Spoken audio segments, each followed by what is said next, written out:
miên mà rồi á miên các bạn đây này 10,000 miên mà rồi á miên rồi nè 10,000 con cái này luôn mà chữ mà đùm nắng buôn phô ảnh cho tầng ó này miên mà đùm 4 10 11 12 13 5 còn chun lục giấy 50,000 đây mà đâu 3 bên đây chun phô chạy ta sẽ cái đây sọc mình chim ra sọc rồi chun phô chạy miên sòng xa họ gì mẹ ấy thế tôi miên cua ra rồi mình toàn miên song xa ấy có chun po oi chua ta sẽ cái đây sọc dạប៉ុន្តែមុននឹងខ្ញុំមកដល់កពតនេះខ្ញុំក៏បានទៅកន្លែងមួយដែរកាលពីវីដេអូមុនមានបងប្អូនអ្នកគ្នាបានខមមិនថា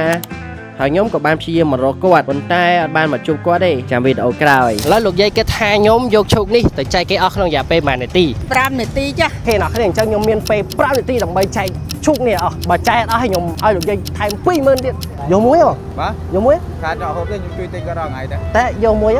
ខ្ញុំអត់យកទេមិនចឹងទៅឲ្យបងលក់ឲ្យយកលុយឲ្យគាត់អត់ឥឡូវយកមួយយកមួយយកលុយគាត់ទៅបាទចា10,000អេអត់ទេនិយាយលេបងញ៉ាំឈូកមួយហ៎ free តា free ទេអូចេះហូបទៅចប់អើយពូយកឈូកមួយអត់អត់ទេ free តាយ៉ាអរគុណអូលោកតាយកមួយលោកតាចៅជូននេះអូកុំទៅពះចៅអីបាទអូខេសាទរអូលោកយាយយកឈូកញ៉ាំមួយឯងលោកយាយអរគុណអូមកដុំបានយកឲ្យតាអូបាទអរគុណលោកយាយអរគុណមួយ free តាបងមួយបងចាំមិនទៅនេះបាទអើយយកឈូកមួយបាទអរគុណច្រើនជុំនេះគឺគេអត់ចង់បានទេបាទបង free មែន free thank you អូខេអរគុណបាទនេះគឺគេល្អមែនទេយ៉ាងថាគាត់អត់ត្រូវការគឺគាត់អត់យកទេគាត់សុខចិត្តឲ្យអ្នកដែលចង់ញ៉ាំ1នាទីអូ my god មានអារម្មណ៍ថាចាញ់ហ្នឹងមែននេះ 10,000 បង10,000ដែរបាទក្នុងនេះមានតែ5,000ក៏បានដែរបង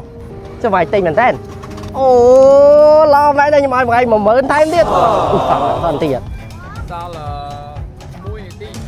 shit ឥឡូវចូលចាំឲ្យអស់នាទីសិនហើយចាំចែក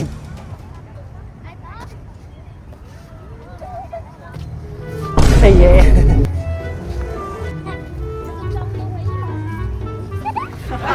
កូនអត់ចុះមកដល់កូនផលនាទីទៅអូខេចឹងអស់នាទីអីគឺខ្ញុំចែកអស់ទេបាទនៅសល់ឈូកមួយអញ្ចឹងយើងនឹងជូនលុយលោកយាយ 20,000 រៀលទៀតកូនច្រើនបងគេហ្នឹង100ណែអញឲ្យលុយខ្ញុំមើលថៃនឹងឲ្យឈូកឥឡូវមកជួយមកថងវិញអូកូនអូនខ្លាំងមែនតើគ្នាអ្នកនរគ្នាខ្ញុំមកខេត្តកពតគឺអត់ខុសទេខ្ញុំមាននិស្ស័យមួយអ្នកកពតអ្នកកពតចិត្តល្អខ្លាំងមែនតើពេលខ្លះពួកគាត់អត់ត្រូវការក៏គាត់យកដែរគាត់សុខចិត្តទុកឲ្យអ្នកដែលត្រូវការទៀតឥឡូវបងស្រីគាត់ឲ្យមកជួខ្ញុំមកថងតែឥឡូវយកលុយជូនលោកយាយចៅចែកអស់ហើយ5នាទី5នាទីជាងដឹងដែរតែចៅចែកអត់តាន់អញ្ចឹងជូនលោកយាយ 20,000 រៀលទៀតជូនពរចៅអូយជួបតែសេចក្តីសុខចម្រើនឲ្យមានសង្សារល្អឲ្យមានអរគុណលោកយាយច្រើនខ្ញុំមិនដឹងថាហេតុអីបានជាខ្ញុំចូលចិត្តធ្វើវីដេអូបែបនេះទេប៉ុន្តែនៅពេលដែលខ្ញុំធ្វើវីដេអូបែបនេះម្ដងខ្ញុំមានអារម្មណ៍ថាខ្ញុំសប្បាយចិត្តខ្លាំងមែនតើបាទអរគុណអញ្ចឹងវីដេអូនេះគឺមានតែប៉ុណ្្នឹងទេហើយខ្ញុំមកខេត្តកំពតអញ្ចឹងចង់ខ្ញុំទៅខេត្តណាទៀតកុំភ្លេចខមមិនខាងក្រោមស្មើទូរស័ព្ទនៅសល់ប៉ុន្មានភាគរយដែរ